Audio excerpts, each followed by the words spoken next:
Chồng dại phục mài bong bồn ơi bà hòចូលតាមណាបើជិះឡានសោះហ្នឹង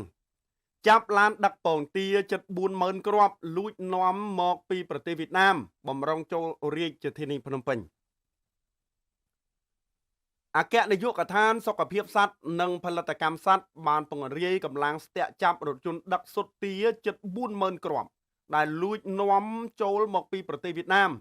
ដោយអត់ច្បាប់បំរុងនាំចូលរាជធានីភ្នំពេញតាមគោលដៅលក់បន្តចែកចាយការចាប់នេះដែរបានធ្វើឡើងកាលពីវេលាម៉ោង5:30នាទីព្រឹកថ្ងៃទី15ខែមិថុនាឆ្នាំ2025នៅតាមបណ្ដោយផ្លូវជាតិលេខ1ជិតវត្តចម្ប៉ាខណ្ឌច្បារអំពៅរាជធានីភ្នំពេញបើតាមការឆ្លើយសារភាពពីម្ចាស់រថយន្តបានឲ្យដឹងថាគាត់បានបើករថយន្តម៉ាកសាំយ៉ុងដឹកសុទ្ធទាចំនួន125ដុំស្មើនឹង37500គ្រាប់ចេញពីប្រទេសវៀតណាមតាមច្រករបៀងស្រុកព្រះស្ដេចខេត្តព្រៃវែងបាទនេះច្រករបៀងស្រុកព្រះស្ដេចខេត្តព្រៃវែងបាទចូលមកបាទមិនយល់ដែរបងប្អូនបាទខ្ញុំឆ្ងល់ថាចូលមកមិនកើតបាទបងមានមើលទេបាទតាក់ទងទៅនឹងច្រករបៀងស្រុកព្រះស្ដេចបាទឥឡូវធ្លាយមកដល់ច្បារអំពៅចាប់បាននៅច្បារអំពៅឈ្មោះមកលក់ចែកចាយនៅរាជធានីភ្នំពេញដែលគ្មានបាទលិខិតអនុញ្ញាតឡើយគឺចំណាយប្រាក់នៅតាមព្រំដែនជំនួសឲ្យច្បាប់ការដឹកជញ្ជូនបែបនេះមានញឹកញាប់ណាស់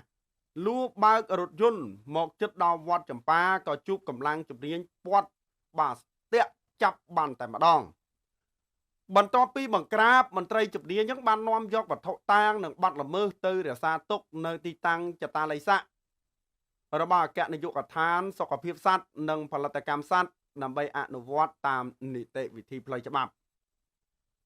តាមកត់សម្គាល់ពងទាមិនមែននាំចូលតែនៅតាមព្រំដែនខេត្តព្រៃវែងទេ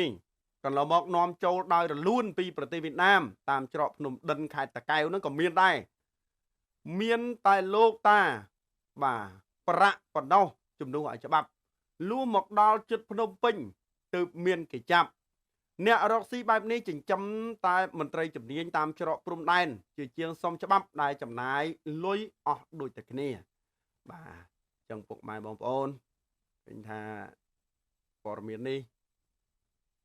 សង្ឃឹមថាបងបាទត្រួតពិនិត្យផងបាទនាំចូលមកអត់មានច្បាប់អត់មានអីចេះបបាអើយបាទបបានេះប៉ះពាល់សុខភាពប្រជាពលរដ្ឋ